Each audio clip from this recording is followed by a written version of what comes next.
Big Ben and the Steelers headed out east to take on the Philadelphia Eagles in a Pennsylvania rivalry, as the defenses both struggled throughout the entire game, but a lot of big hits were laid, as Mike Mitchell laying one right there, but Ryan Matthews able to pick up another first down.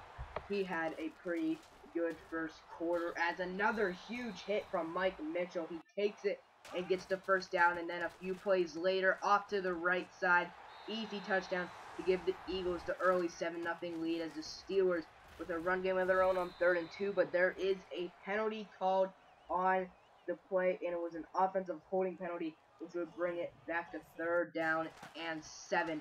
So Ben, backing up in the pocket, had AB wide open, but did not have enough time to get it to him. The Steelers ended up punting, as Matthews takes another shot as 1st down and 10, going over the middle. Bradford 4 for 4 at this point in the first quarter, as Matthews to the outside, brought down and injured, so he would leave the game, and that would bring up Darren Sproles as the first play after Matthews' injury.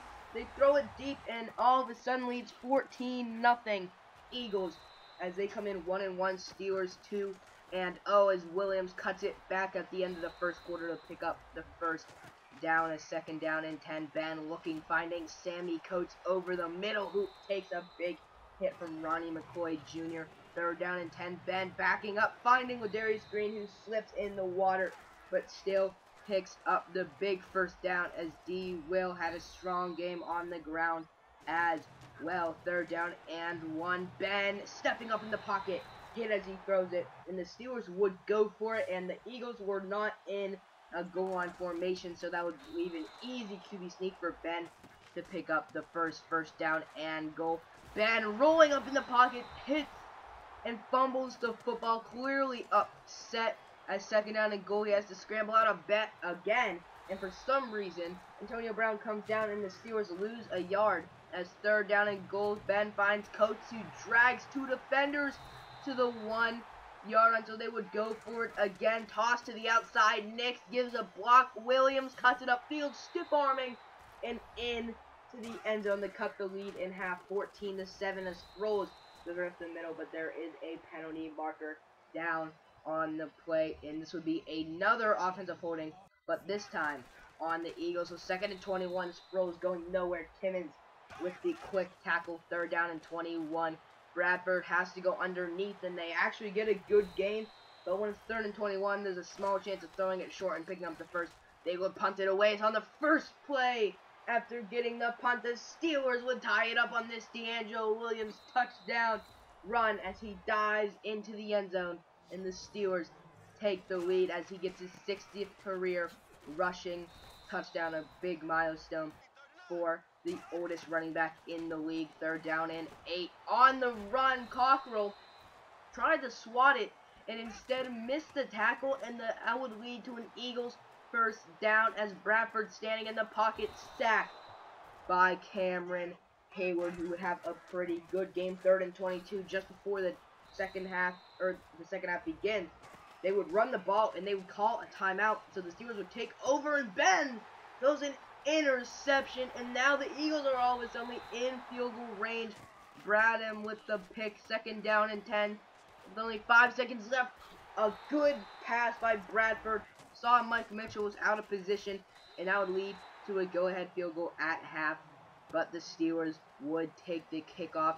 And there goes that man, Antonio Brown, one cut to the outside, and he was gone. Absolutely no chance for Jones to catch him as he struts into the end zone, and the Steelers take the 21-17 lead, as the Eagles would take back over. And 3rd down and 10, a lot of conversions in this game for the Eagles. One right there, 3rd and 15, running the ball. This one not going anywhere, though, only a gain of 1, so the Steelers would take over, leading by 3, I should say, because of the miss of Boswell PAT.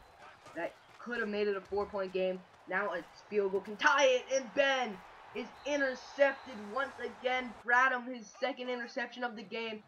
2nd down and 10 inside the 6-yard line. Sproles brought down, so that would bring up a quick 3rd and goal, and that would be an Eagles touchdown, giving them the 4-point lead. So now field goal cannot tie this game up for the Steelers. AB down the right or left sidelines, pops out of bounds at about the 25-yard line as the fourth quarter would begin. Marcus Wheaton down to the 8-yard line, all of a sudden inside the goal line. As Marcus Wheaton, another catch right there to the 3, third down and goal. Ben had a man, and that was Antonio Brown, but he is hit as he throws it.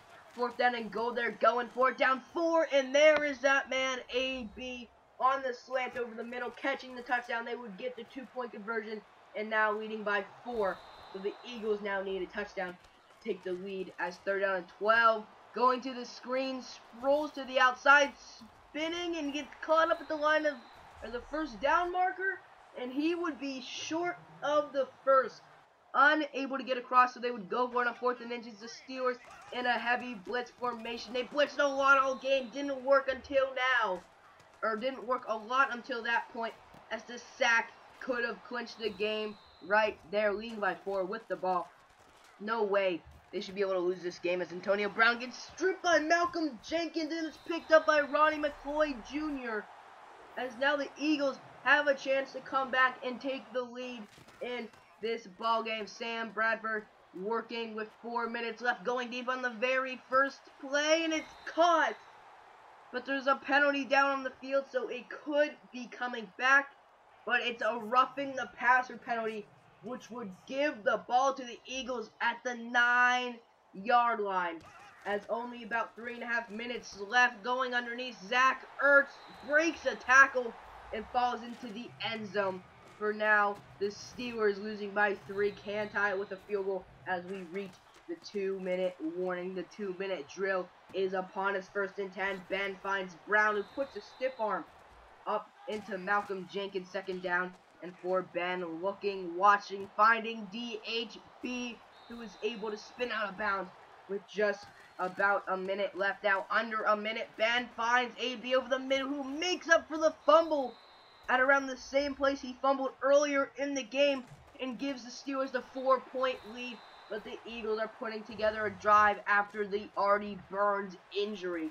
The Steelers suffering a lot of injuries this year, as the Eagles have their last play, 4th and 23. This play worked earlier, but not now, as the Steelers would come away with the victory, winning by a final score 35-31, improving to 3-0 on the season.